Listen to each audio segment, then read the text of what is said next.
Pada hari ini, kita akan menjelaskan mengenai fenomena tsunami dan sikap seorang muslim saat menghadapi bencana alam tersebut. Tsunami merupakan gelombang besar yang terjadi pada suatu badan air dan disebabkan oleh perpindahan air dalam jumlah besar, umumnya di lautan atau danau. Gempa bumi, letusan gunung berapi, dan ledakan di atas atau di bawah air berpotensi menimbulkan sebuah tsunami.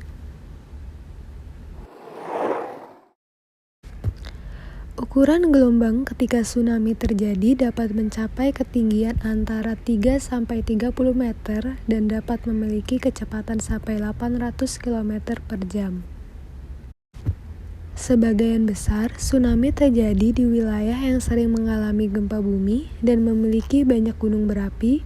Oleh karena itu, diketahui sekitar 80% tsunami yang terjadi semuanya berada di zona cincin api, dan karena Indonesia terletak pada zona tersebut, kita sering sekali menghadapi fenomena tsunami.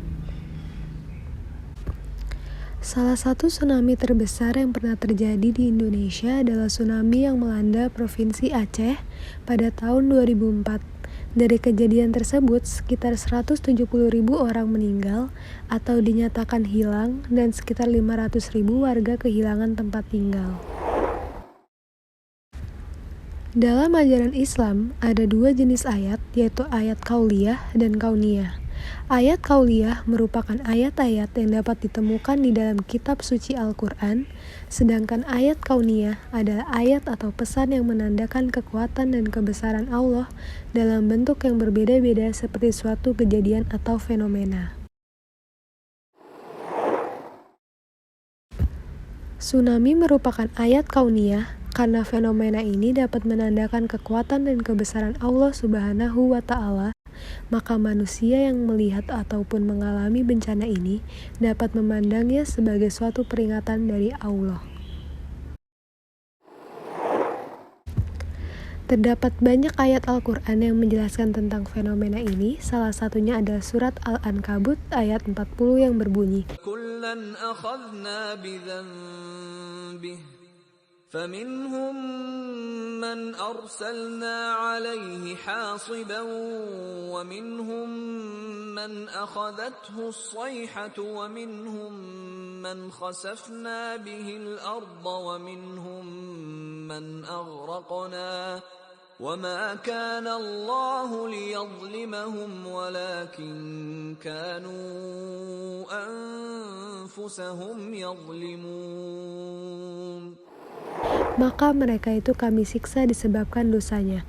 Maka di antara mereka ada yang kami timpakan kepadanya hujan batu kerikil, dan di antara mereka ada yang ditimpa suara keras yang mengguntur. Dan di antara mereka ada yang kami benamkan ke dalam bumi, dan di antara mereka ada yang kami tenggelamkan. Dan Allah sekali-sekali tidak hendak menganiaya mereka, akan tetapi merekalah yang menganiaya diri mereka sendiri.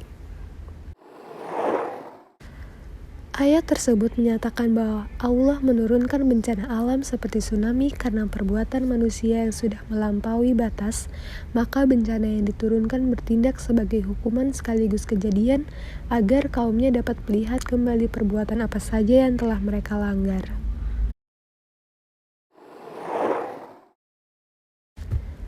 Sebagai umat muslim, kita harus menyadari bahwa semua hal yang terjadi memiliki alasan tertentu, maka jika sedang dihadapi dengan musibah, kita harus mempertanyakan apa arti atau alasan musibah ini terjadi. Dan walau sedang mengalami waktu yang sulit, kita harus selalu optimis dan berusaha untuk mencari jalan keluar, karena semua ini hanyalah tantangan yang perlu ditaklukkan. Pesan yang ingin disampaikan Allah saat dihadapi dengan tsunami adalah jika umatnya melanggar peraturannya secara terus-menerus maka akan membawa hasil yang buruk. Jadi, kita harus selalu berdoa agar diberi keselamatan dan selalu bersyukur dengan apa yang kami miliki saat ini.